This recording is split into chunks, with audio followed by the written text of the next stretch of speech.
Now, for me, I don't know what I have faith in, but I know what I don't have faith in. And I do not have faith in thoughts. It's totally a bogus system. It's very crude. It's truly obsolete. It's no form of communication.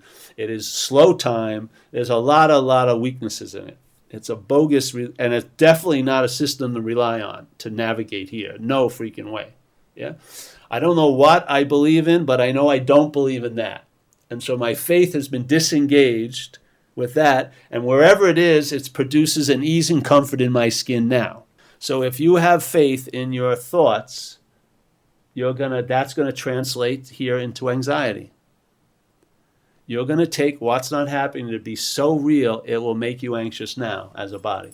So let's say someone comes here and talks about their thoughts, yeah, and they talk to us about their thoughts. We would have incredible wisdom about their thoughts. So if someone's saying, "Hey, I'm thinking of robbing that bank this afternoon. I think I have a really good plan. I have a pair of Pampers. I'm going to put them on, and I'm rushing and get the money." And you're going, "Hey, wait a minute, bro. I think you should reconsider this. This is a sort of a wild, crazy set of thoughts you're having." But I may be having a similar set of thoughts, and I'm thinking they're incredibly genius-like. What's the difference? I have an immunity to his thoughts because they're his. I don't have much immunity to these thoughts because they're held as mine. My ideas of Paul don't download when it comes to his thoughts. My ideas of Paul, which I'm very unconscious of, you are conditioned up the wazoo, basically. My ideas of Paul are attached to when there's a claiming of the thought. Then they give meaning to the thought based on their old conditioning. Look at your life. I mean, what happens when you have a problem and you go home and think about it? You come out of the room with 10 more problems. The problem is the thinking, not so much the problem you think you need to go home to think about. It's the problem is the thinking about it. Yeah? Because the downloading of ideas, old ideas, we're not really living here. We're living in interpretation. We're in a time delay. There's the conscious contact, then there's the reaction of mind to it, and then the mind claims the conscious contact and uses it to make up a story.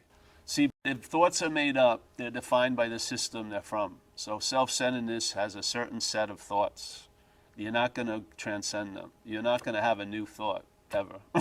They're just being rehashed from the same system.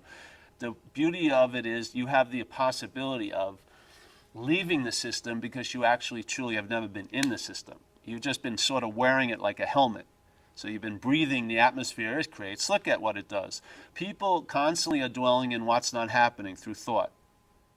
In other words, everything you're thinking is not happening. Exactly. It's removed from what's happening. See, there's thoughts when you're working on a car. Those are practical thoughts. It says, turn the nut left, yeah?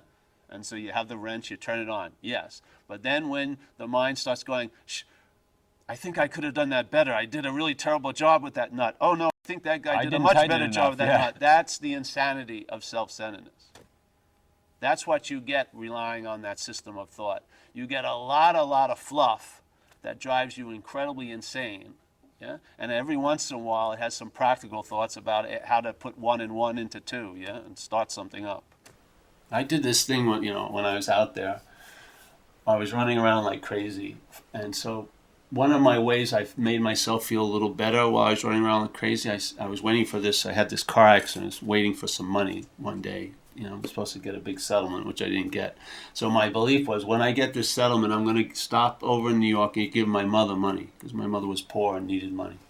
And this was my little way of appeasing the unbearability of being here as this self. I'll make amends for it by giving my mother money.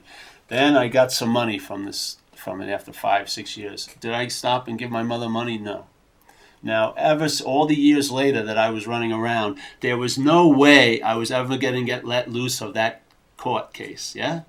I was convicted. I didn't care how much therapy I would receive, or no, Paul, it's okay, no. Yeah? It was like there was an itch, I scratched it, I'm going to suffer. This is what it's like in this head. To try to get this thing to be convinced is impossible because it's determined by duality. It can be convinced in 1 minute and then be unconvinced the next minute. Yeah, it can give you a pass from your little imprisonment, and then it sends the dogs out for you, and then you seemingly are dragged back. Yeah, If you're having a good day, how long does it last for you before your head says something? Really, how long? If you're having a really, really good day, maybe 15 minutes, then the feeling of I'm a fraud, they're going to find out. Once they start knowing me, the game's over, all this stuff. But the same head, if you're feeling bad, says it's going to be forever, isn't it? It's a depression coming on, I know it. Months and months, I can see the blackness of the tunnel, I see it. But a good day, bad day, you want that to interpret your life? You're going to be at the short end of the stick, literally. But yeah.